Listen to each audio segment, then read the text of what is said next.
할렐루야. 좋으신 하나님께 영광 감사 올려드립니다. 오늘도 여호와 이레입니다. 여러분 모두를 예수님의 이름으로 축복합니다.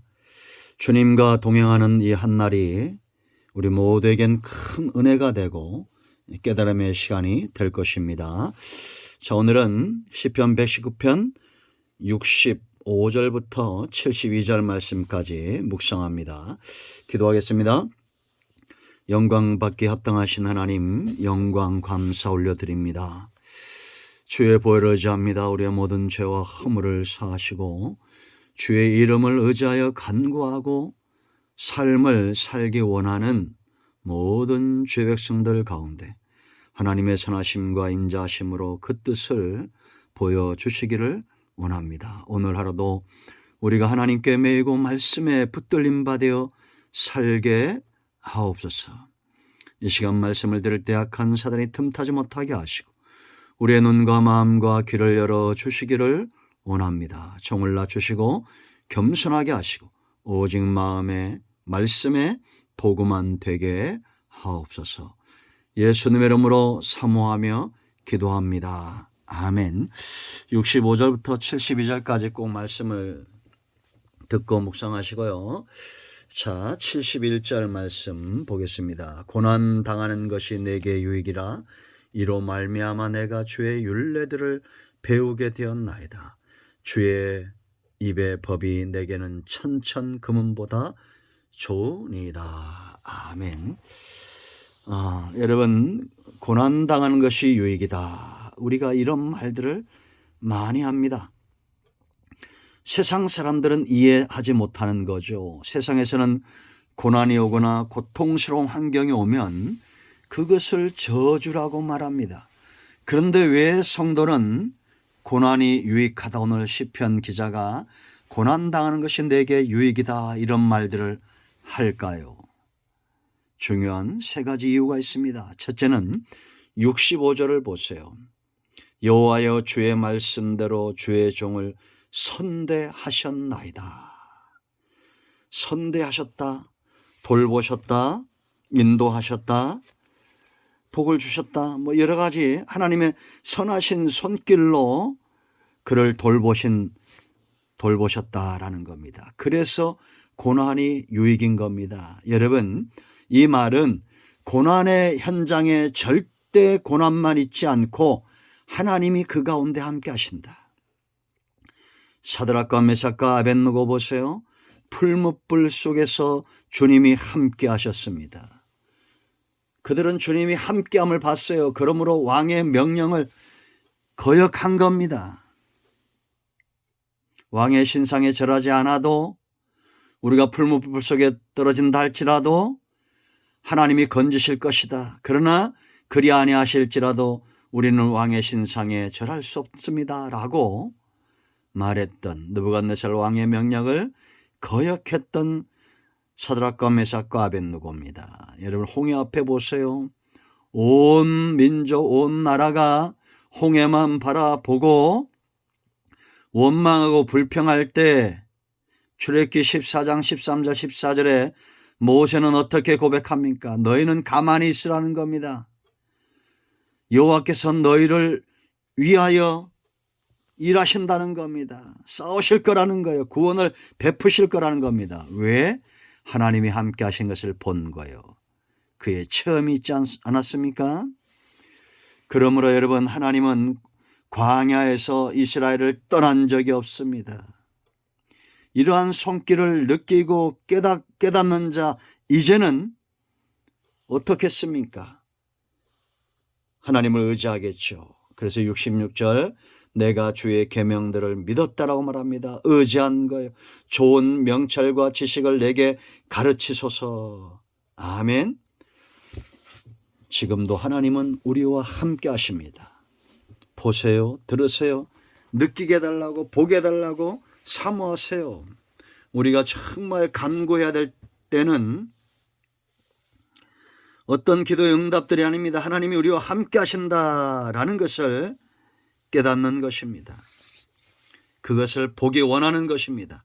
눈으로 보는 것처럼 귀로 듣는 것처럼 하나님의 선하신 역사를 골리앗만 보는 사울왕과 이스라엘과 달리 하나님이 함께 하심을 보았던 다윗과 같은 그런 삶의 축복은 하나님의 선대하심을 느끼는 자의 몫입니다. 두 번째, 왜 고난이 축복입니까? 이 고난은 성도에게는 연단이기 때문이에요. 연단이라는 건 어떤 것입니까? 여러분, 용광로 속에 금을 집어넣으면 6번, 7번 단련할수록 순금만 나오듯이 고난은 정금 같은 믿음으로 우리를 세운다라는 겁니다. 고난이 오기 전에는 어땠습니까? 67절 보세요. 고난 당하기 전에는 내가 어떻게 해요? 그릇 행하였다라고 말합니다. 그러나 이제는 주의 말씀을 지키나이다. 우리 속에 세상적인 죄와 불순물이 가득하면 주의 말씀을 어떻게 지키겠습니까? 지킨다는 것은 우리의 마음이 전심으로 고정되어 있는 상태를 말하는 겁니다. 연단이 이렇게 만든 겁니다. 주의 말씀을 지킬 뿐만 아니라 이제 68절 보세요. 주는 선하사 선을 행하시오니 주의 율례대로 나를 가르치소서. 가르침을 사모하는데 이제 정금 같은 믿음으로 나오니까 하나님이 그전보다 더 분명히 보여지는 겁니다. 이게 바로 믿음의 성장이에요. 정금 같은 믿음의 모습이에요. 하나님이 선하신 분임을 이전에 알지 못했던 그 하나님이 내게 믿어지는 겁니다. 그러므로 이제는 69절 67절 말씀 보면 영적으로 교만한 자, 영적으로 비둔한 자들과 멀리하는 겁니다. 우리가 연단 받기 전에는 이랬어요. 69절 보세요. 여러분, 교만한 자들이 거짓을 지어 나를 치려하여 싸우나 그 다음에 뭐랍니까? 나는 전심으로 주의 법도들을 지키리이다. 전심 불순물이 없는 상태죠. 교만이 그 중심에 들어올 수가 없습니다. 그들과 하나 될 수가 없는 거예요. 70절 보세요. 그들의 마음은, 이게 누구예요? 그들이 교만한 자죠. 이게 영적으로 비둔해졌습니다. 마음은 살쪄서 기름덩이 같으나 나는 주의 법을 즐거워하리이다. 이제는 말씀을 즐거워하고 지키는 그런 연단된 믿음의 선자로 무엇이? 고난이 연단으로 내게 와서 나를 단련했다라는 겁니다. 여러분 마음에 전심으로 하나님을 향한, 말씀을 향한 즐거움이 있는지 살펴보십시오. 연단은 그래서 축복입니다. 세 번째, 이러한 연단이, 고난이 성숙시킨다는 거예요. 여러분, 아픈 만큼 성숙한다는 말이 있죠. 우리가 영적인 것도 같습니다. 우리가 고난 당할수록 더 성숙하게 되어 있어요. 71절을 보세요. 여러분, 고난 당하는 것이 내게 유익이라. 왜요? 이로 말미암아 내가 주의 율례들을 배우게 되었나이다. 어린 아이의 지적 수준이 있고 성숙한 자의 지적 수준이 있죠. 우리가 여러분 예수님 믿자마자 창세부터 요한계시까지 말씀을 묵상하고 이 말씀의 깊은 것들을 막 깨닫고 그렇지 않습니다. 어린아이 때는 쉽게 삐지기도 하고 쉽게 시험 들기도 하고 쉽게 넘어지기도 하고 기다가도 엎어지고 걷다가도 넘어지는 그런 상태입니다. 그런데 이제 시간이 가면서는 이 말씀을 배우게 되죠. 전에는 우리 마음이 두 마음이었다가 이제는 성숙해지면서 말씀의 유익을 알고 이 말씀을 향해서 우리의 마음이 고정되기 시작한다라는 겁니다. 그래서 이런 고백이 나와요. 72절 주의 입의 법이 내게는 뭐라 했어요? 천천금은보다 좋으니이다. 은금보다도 이제는 말씀이 좋은 것이 분별되어지는 성숙한 신앙인이 되었다. 어릴 때는 무거웠던 말씀이 이제는 즐거움이 된 겁니다. 고난이 축복이죠. 여러분 이 말씀에 나를 비춰볼 때 고난이 아직 많이 남아있는 것 같습니까? 아니면 고난을 통과하는 시점에 있는 것 같습니까?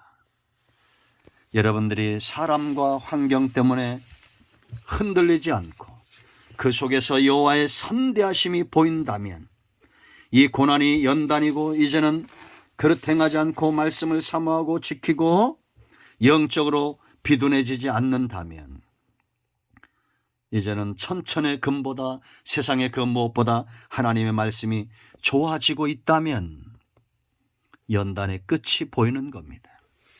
주일이 사모가 되고 말씀이 사모함이 되고 이제 우리는 곧 욥처럼 이 모든 연단의 시간들을 지나서 고난이 유익이다.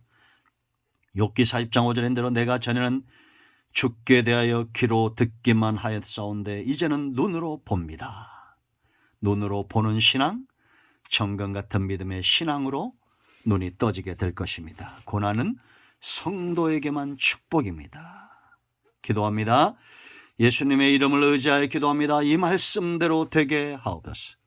우리 가운데 연단 가운데 있는 자들, 마음이 상한 자, 병든 자 치유하시고 회복시켜 주시기를 원합니다. 예수님의 이름으로 사모하며 축복하며 치유하며 기도합니다. 아멘. 할렐루야. 응답되었습니다. 여러분 꼭 말씀을 사모하시고 한 번 들을 때 다르고 두 번 들을 때 다르고 이 말씀을 주야로 묵상하면 시냇가에 심겨진 나무처럼 영육이 복을 받습니다. 오늘도 응답이 우리에게 임하였습니다. 아멘.